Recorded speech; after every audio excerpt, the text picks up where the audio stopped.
Hey, Sean Green, Soccer Coach TV, to say hi to all my friends and fans out there and all around the world. And got a guest on today. We've got Zemu Umoja from Kenya.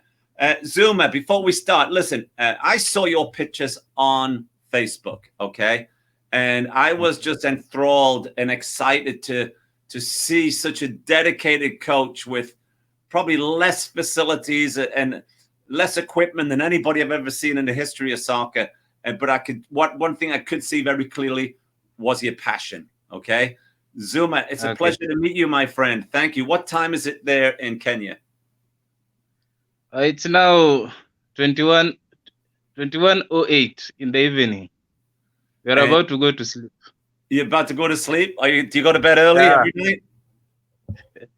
Pardon? I said, do you go to bed early every night? No, once in a while, but sometimes I go early when I'm exhausted like today. Zuma, one thing I think, obviously, soccer brings the world together. You know, we've all got this passion for the game and passion for coaching, but we're all in different environments, you know. Tell me a bit about how you started coaching there in Kenya. Okay, I used to play football a while back. So when I retire from football, I decided now to coach the kids and to help them in other ways. Also in personal ways. I can help them in schoolwork and also to teach them about football and discipline. So did you tell me about your club? Did you just decide to walk in one day and say, hey, I'm going to start coaching kids? Or did you start the club from scratch? No. When I quit playing football, I started gaining weight. So I started to do some exercise in the evening so the kids could come and join me. So I saw that at least to allow them also to join me to do some exercise. Then I bought one ball. Then I started the team like that. And then they could come, all of them, they could come. They want to play football. Then I just started coaching like that. I've seen the facilities that you train on, and oh my God, I mean, we're blessed. Most coaches are blessed around the world that we have a grass field and we have, cones and soccer balls and portable goals. You virtually have none of that. How do you get by? First of all, before we were using plastic containers as cones. So we used to put them then around. You can use even the leaves of the tree to mark the pitch. So those were the first one. Those were the first we were using. Then some friends come and donate for us balls and cones. But as per now, we don't have balls, and then we don't have even the cones. The cones that we have are few. We don't have the playground because our playground, we had the playground, but the owner of the land came and fenced it. He didn't want us there to play there. He didn't want those children to play there. So he came and then he fenced it. Then he told us that we have to move. So we moved. Now we have found another place. We have to do the clearance, cutting of the trees, slashing the grasses, removing thorns. And the children are playing barefoot. They don't have shoes. So you can't make them to play on a ground that is not well prepared. Because if you might risk them. They might risk they might have injuries and risk. I don't want to risk something like that. You see. Zemu, so right now, go ahead. Sorry. So right now we are preparing the field, and we have been together for 4 years with those kids. I've been with them for 4 years. For 4 years, I've been with them. I've been getting very little support. I've been using my own cash to fund the team. Sometimes I buy them food to eat. When we go for a match, I have to organize for them matches with other teams which are well. Some are well equipped. They have all the They have all the facilities. Then we go and play with them. So sometimes these kids get injuries because they like things like boots. You see? Well, listen, Because when I'm pardon? sorry. Go ahead, Zemu. So when you find a kid is going to play with barefooted. So when he goes to the field, he gets an injury. Like the other one happened just recently. It was a very terrible injury. And I was really shocked. And until I told the kids, now we won't play any friendly match until all of you have shoes. Because I can't risk you again. I can't risk you to go and play without shoes. Because when you play without shoes, you risk a lot. Before I used to say, shoes is not that important. We can just play. Then we can just play. We'll get the shoes later. But right now, I found that something like boots is so important to the kids.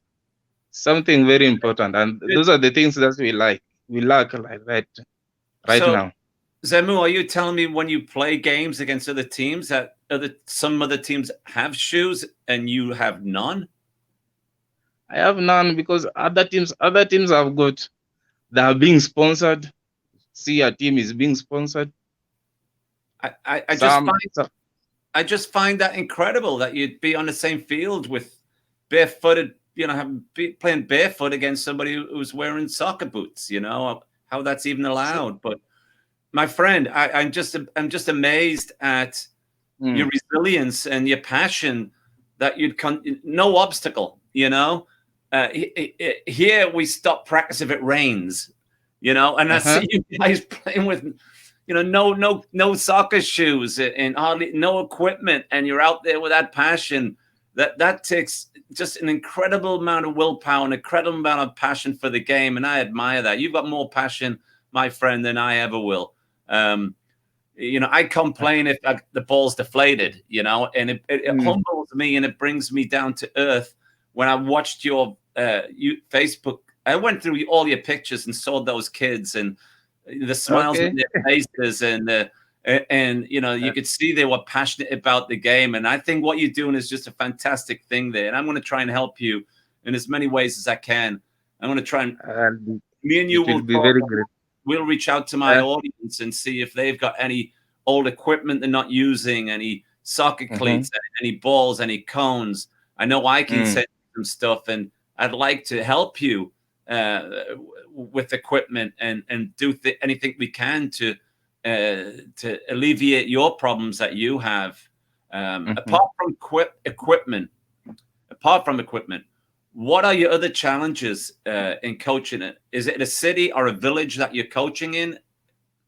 Is it more of a village than a city? So it's more of a village. It's not a city as such. And so apart from the equipment and the fields, what other challenges do you have to get kids there to play? So another thing, these kids, the background which they come from. Find that a kid is coming from a poor background. He might lack something like food when he comes for training. After training, he needs food.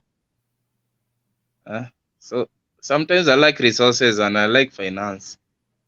To keep them together? Because you find that a kid when he can't get food, he will not come for training.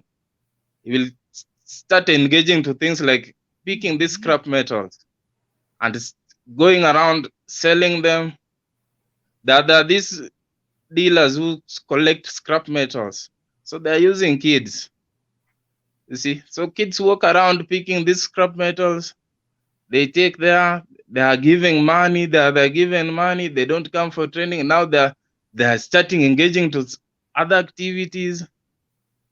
You see? I've lost a lot of kids. Good players, but you find that a kid can't come because he feels that when he comes for training, he won't find something to eat. So he has to walk around, either selling tomatoes. There are these dealers who have tomatoes. So they are giving kids with the wheelbarrow. So they push around the street, they push around the community. They are selling those tomatoes. Then they are given lunch. They are given something like 40 shillings in Kenyan money. Then they are given lunch for 30 shillings. That's for a day. So a kid is going home that at least he can find something to eat, because these kids come from their parents. Some parents are single.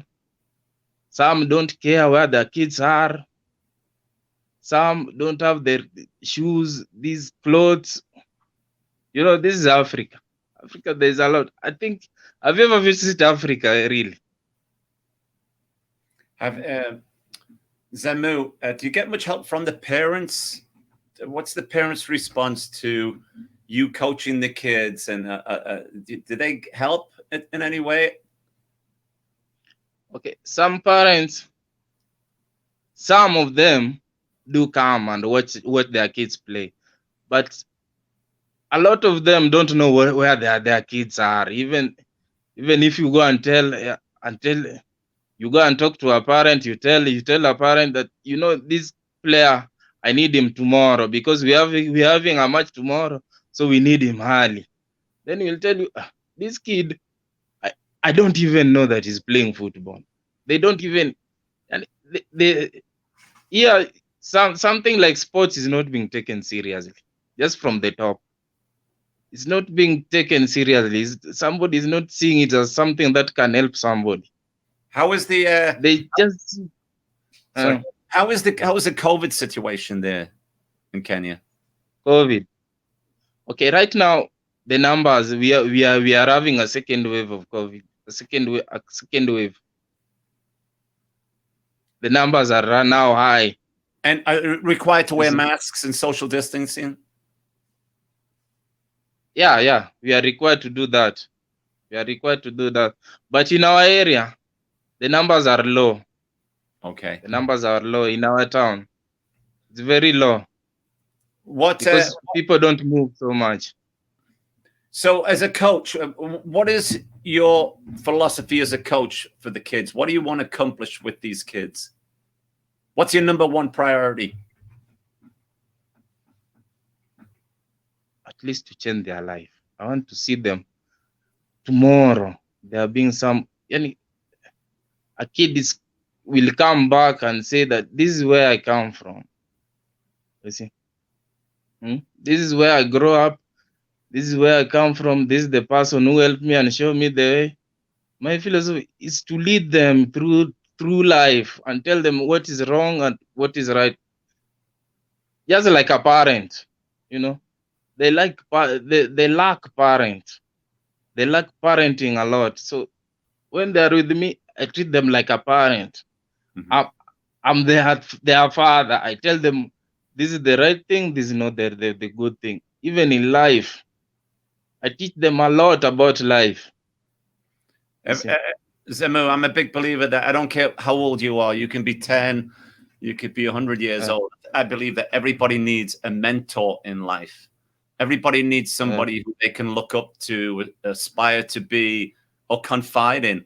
You need to know that there's always somebody there for you, that, that no matter how you are, your circumstances, that you can just talk, just, be encouraged and motivated by somebody in your life. And you're providing that for these kids. And God bless you, my brother. The gates of heaven are going to open up to you, believe me. And I tell you what, when you talk about the world of football and particularly coaching, and you think about the most famous coaches in the world and how they're admired and how they get paid millions and millions of dollars, Man City, Liverpool, classic, go on and on. But they couldn't do what you do. They couldn't do what you do, brother. Hey, you are a very special man. I'm telling you right now. And I hope when you wake up in the mornings, before you go out and do what you do, look yourself in the mirror and see a great man and give yourself a pat in the back, because there are not many coaches on this planet, my friend, who would sacrifice and work in the environment and give the passion and the leadership that you give to those players back there in Kenya.